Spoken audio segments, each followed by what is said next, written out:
یہ سوچ سوچ کر ہلکان ہوتی اور دن رات روتی۔ تب کسی ڈاکٹر کے ساتھ مشورے پر اسے معلوم ہوا کہ اگر کوئی اپنی ایک آنکھ بچے کو عطیہ کر دے تو بچے کی کھوئی ہوئی آنکھ واپس لائی جا سکتی ہے۔ عورت نے دل میں سوچا، بھلا ہم غریبوں کو آنکھ کون عطیہ کرے گا؟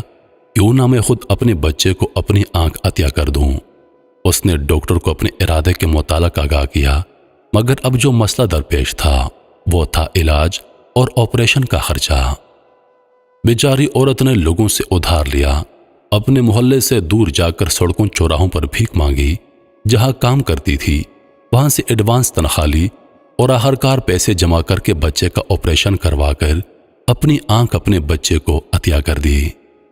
آپریشن ہونے کے باوجود بیچاری عورت نے محنت نہ چھوڑی اور بیماری کی حالت میں بھی مزدوری کرتی، مگر اب ایک آنکھ نہ ہونے کی وجہ سے لوگوں نے اسے کام دینا تقریباً بند کر دیا، کیونکہ وہ اب جھاڑو پوچھا ٹھیک طرح سے نہیں کر پاتی تھی۔ ادھر جن لوگوں نے ادھار لیا ہوا تھا وہ بھی ہر وقت سر کھاتے کہ کب واپس کرو گی۔ آخرکار عورت نے گلی محلے سے اجرت پر کوڑا کرکٹ اٹھانا شروع کر دیا اور روزی روٹی چلانے لگی۔ بچہ بھی وقت کے ساتھ بڑا ہو رہا تھا، اسے اچھے اسکول میں داخل کروایا اور خوب محنت کر کے قرضہ بھی اتار دیا۔ اگر بچہ جب بھی اسکول سے گھر واپس آتا تو ماں کو جلی کٹی باتیں سنانے لگتا۔ سب بولتے ہیں تیری ماں کانی ہے، اس کی ایک آنکھ ہے، تبھی تو وہ سڑکوں اور محلوں سے کوڑا اٹھاتی ہے، کیونکہ گھر میں کوئی اسے ایک آنکھ نہ ہونے کی وجہ سے کام دینے پر راضی نہیں۔ عورت نے مسکرا کر اپنے بچے کو جواب دیا، بیٹا محنت میں عظمت ہے اور میری آنکھ تو ہی ہے، تو دل چھوٹا مت کر، بس دل لگا کر پڑھائی کر، جب کل تو بڑا افسر بن جائے گا تو یہ تمام لوگ تیرے پیچھے ہوں گے۔ مگر کم عقل لڑکا ماں کی بات کو نہ سمجھتا اور دل دل میں کڑتا رہتا۔ وقت گزرتا گیا اور لڑکے نے تعلیم مکمل کر لی، ماں کی محنت اور دعا سے بڑا آفیسر بن گیا اور پسند کی شادی بھی کر لی۔ بیوی کے آنے کے بعد گھر کے ماحول میں تناؤ بڑھ گیا، کیونکہ اس کی بیوی اس کی ماں کے ساتھ رہنے کو تیار نہ تھی۔ بیوی کے کہنے پر شہر میں عالیشان گھر لیا اور بیوی کے ساتھ ادھر شفٹ ہو گیا۔ ماں کو یہ بول کر پرانے گھر میں چھوڑ دیا کہ ساری عمر تیری وجہ سے مجھے شرمندگی کا احساس کرنا پڑا ہے، اب میں نہیں چاہتا کہ تیری وجہ سے میری بیوی بچوں کو شرمندگی اٹھانا پڑے، کیونکہ میں اب بڑا آدمی بن گیا ہوں۔ فکر نہ کر میری ماں، ہر مہینے تجھے تیری ضرورت کا خرچہ بھیجتا رہوں گا، مہینے میں ایک دفعہ تجھے ملنے بھی آیا کروں گا، پر تجھے ساتھ نہیں لے جا سکتا، تجھے میری مجبوری کو سمجھنا ہوگا۔ ماں نے اپنے آنسو اپنی آنکھوں میں چھپائے اور مسکرا کر بولی، پاگل دل چھوٹا نہ کر، تیری ماں ہوں، سب مجبوریاں سمجھتی ہوں، خدا تجھے خوش اور آباد رکھے، جا، میری دعائیں تیرے ساتھ ہیں۔ پہلے کچھ عرصہ بیٹا کبھی کبھار ماں کو ملنے آتا اور خرچہ بھی دیتا رہا، مگر پھر وقت گزرنے کے ساتھ ساتھ وہ اپنے بیوی بچوں میں ایسا مگن ہو گیا کہ ماں کو یکسر بھول گیا۔ بیچاری عورت اب اکثر بیمار رہتی اور اپنی واحد آنکھ کی بینائی بھی کافی حد تک کھو چکی تھی۔ گھر میں فاقوں کی نوبت آ گئی، کبھی کبھار محلے والے ترس کھا کر کچھ نہ کچھ دیتے جاتے۔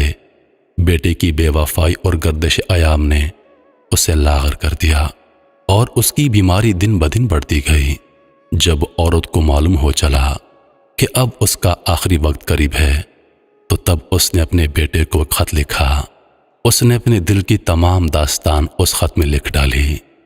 اس نے لکھا، میرے دل کے ٹکڑے، میرے لختی جگر، ہو سکتا ہے جب تجھے یہ خط ملے تو تیری ماں اس دنیا میں نہ ہو، اگر میرے لال میری دعائیں ہمیشہ تیرے ساتھ رہیں گی۔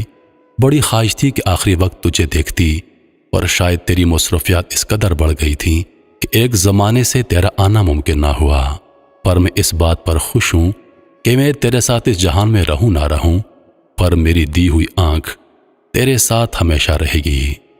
میرے پیارے بیٹے، جب بچپن میں ایک حادثے کے بنا پر تم نے اپنی آنکھ کھو دی تھی اور میں نے تجھے اپنی آنکھ عطیہ کی، وہ آنکھ تمہاری رہنمائی کرے گی۔ تو میری آنکھ سے دنیا کو دیکھے گا، پرکھے گا اور سمجھے گا۔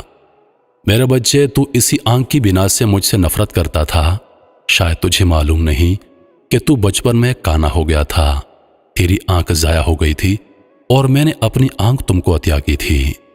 میرے بچے، دنیا بہت ظالم ہے، یہ ہم سے ہمارے اپنے چھین کر ہمیں موت سے پہلے مار دیتی ہے۔ میں بھی تبھی مر گئی تھی جب تو نے مجھ سے منہ موڑ لیا تھا۔ دعا ہے تیری اولاد تجھ سے کبھی منہ نہ موڑے۔ میرے بچے، تو موت سے پہلے موت کی تلخی سے نہ گزرے، آمین۔